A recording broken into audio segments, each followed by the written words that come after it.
Welcome to this explainer.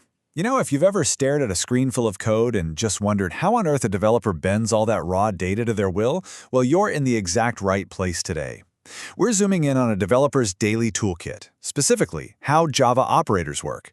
These little guys are absolutely the unsung heroes of programming. They're the literal tools that take static, boring numbers and text and transform them into dynamic, functioning software. By the end of our time together, you're going to see exactly how these tools operate, not just high-level theory, but down in the everyday trenches of software development. Here's our roadmap for today. We're going to cover math and data assignment, making decisions in code, quick shortcuts in bits, operator precedence rules, and finally, wrap it all up with acing interview questions. Let's get right into it. Okay, let's dive into this right at the foundation. What exactly is an operator anyway? Simply put, it's a special symbol used to perform operations on variables and values. Look at it this way. If a Java program is like a sentence, your variables are the nouns, the things you're actually talking about. The operators, they're the verbs. They are the action words that physically make things happen.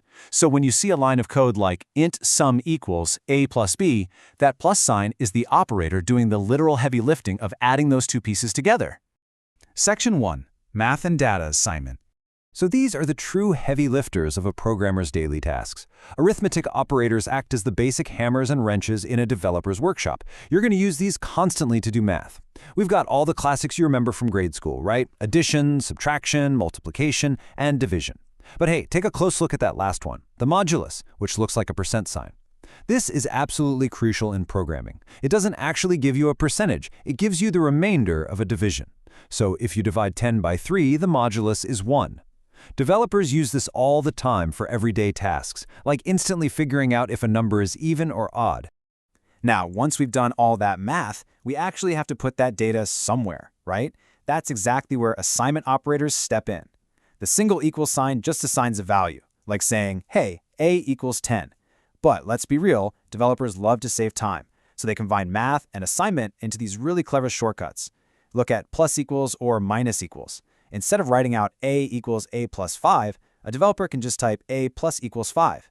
It instantly adds 5 to whatever a happens to be at that moment. It's this essential daily shorthand that just keeps your code super clean and incredibly quick to read. Section 2. Making decisions in code.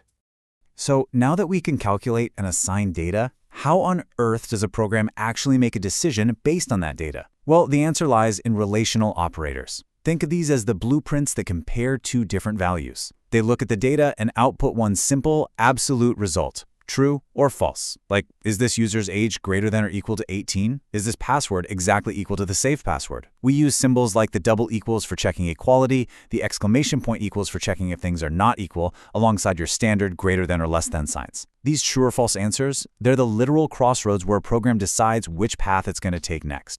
But we all know real-world decisions are rarely based on just one single factor, right? That is exactly where logical operators step in. These bad boys work directly with those true or false Boolean values we were just talking about. The logical AND, that's the double ampersand, means every single condition has to be true. The logical OR, represented by those double pipe symbols, means just one of those conditions needs to be true. And then there's the logical NOT, the exclamation mark, which just flips a true right over to a false. By stringing these together, developers can build these massive complex decision trees in their code, letting the software handle some seriously intricate real-world logic. Section 3. Quick shortcuts in bits. All right, this is where we get to look at the slick tricks and under-the-hood operations that developers use daily to write cleaner code and even manipulate memory at the lowest levels. Let's look at a total classic developer maneuver, the increment operator. First up, the post increment. It's written as a variable followed by two plus signs, like a++. Now, pay super close attention to the chronological steps the computer takes here. Step 1, it uses the current value of the variable in whatever expression it's reading at that moment. Step 2, only after using it does it increment the value by 1. So if a is 5 and you print a++, the computer prints 5 and then quietly, in the background, changes a to 6. Let me tell you, this exact order of operations is a massive source of really frustrating bugs if you aren't paying attention. Now, contrast that with the pre-increment. This is where the plus signs come first, like plus plus a, and this brilliantly illustrates how simply moving two tiny symbols completely changes the execution order for your computer. With pre-increment, step 1 is to increase the value by 1 immediately. Step 2 is to then use that brand new value. So if a is 5 and you print plus plus a, the computer bumps it up to 6 right out of the gate and prints 6. It is a really subtle but absolutely vital difference in how a developer constructs their logic. And speaking of shortcuts, behold the ternary operator. This is a brilliant piece of daily shorthand. Usually, making a simple choice requires a bulky if-else statement that eats up multiple lines of code. But the ternary operator, it squashes the whole shebang into a single elegant line. You just state your condition, throw in a question mark, and then provide the value if it's true, a colon, and the value if it's false. It's incredibly fast, it's highly readable, and you will see it absolutely everywhere in professional Java code. Okay, now we are going deep under the hood. Bitwise and shift operators don't even work with regular numbers. They perform operations directly on the raw ones and zeros, the actual binary bits.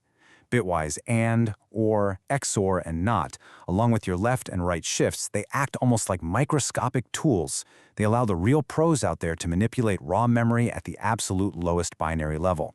Now, while you might not use these for your standard everyday apps, understanding them is crucial if you ever get into high-performance computing, encryption, or system-level operations. Section 4. Operator Precedence Rules. Just like in elementary math, you remember PEMDAS, right? Java has a strict, unbreakable rulebook for which operators get to go first when they're all mixed up together in a single line of code. Now, what's really interesting about this slide is looking at the extremes of this priority list. Up at priority number 1, at the very top, we have parentheses. Parentheses absolutely always win. If you want to force an operation to happen first, you just wrap it in parentheses.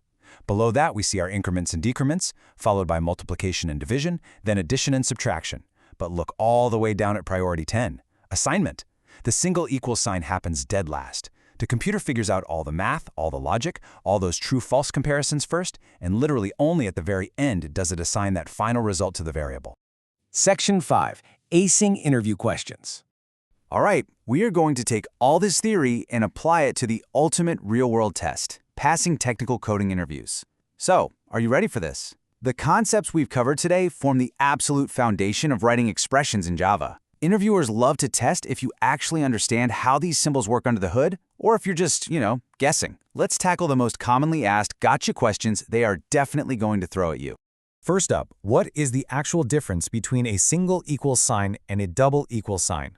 Listen, mixing up these two symbols is a painful rite of passage that literally every single developer goes through on a daily basis. It causes endless bugs. You just have to remember. A single equals is an assignment operator. It's a command. It forces a value into a variable. A double equals, on the other hand, is a relational operator. It's a question. It simply checks if two values are equal and hands you back a true or false. One gives an order, the other asks a question. Next, they are almost certainly going to ask you about the double ampersand versus the single ampersand. Now, both mean and, but there is a massive performance difference between the two. The double ampersand is the logical and it uses something called short-circuit evaluation. This is a huge gotcha. If it's checking two conditions and the first one is false, it instantly stops. It knows the whole thing must be false, so it doesn't even bother reading the second condition. It literally saves computing power. The single ampersand, that's the bitwise and. Even if you use it with booleans, it stubbornly evaluates both conditions every single time, no matter what. So the crucial point is exactly the same when we look at the double pipe versus the single pipe for OR. The double pipe is the logical OR. If the first condition is true, boom, it short circuits. It knows the whole statement is true, so it completely ignores the second half, saving precious processing time. The single pipe, the bitwise OR, just plows ahead and evaluates everything anyway. Knowing the difference between logical short-circuiting and full bitwise evaluation really forms the foundation of writing perfect, highly optimized conditions. Which leaves us with one final question for you to ponder today.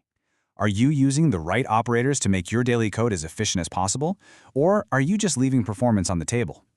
The difference between a clunky application and a lightning-fast one often comes down to these tiny daily decisions, like using a short circuit instead of a bitwise check, or finally mastering that ternary operator to clean up your logic. Next time you write or even just read a piece of code, take a really close look at the operators pulling the strings. You might just find a way to make it run a whole lot better. Thank you so much for joining this explainer, and keep building.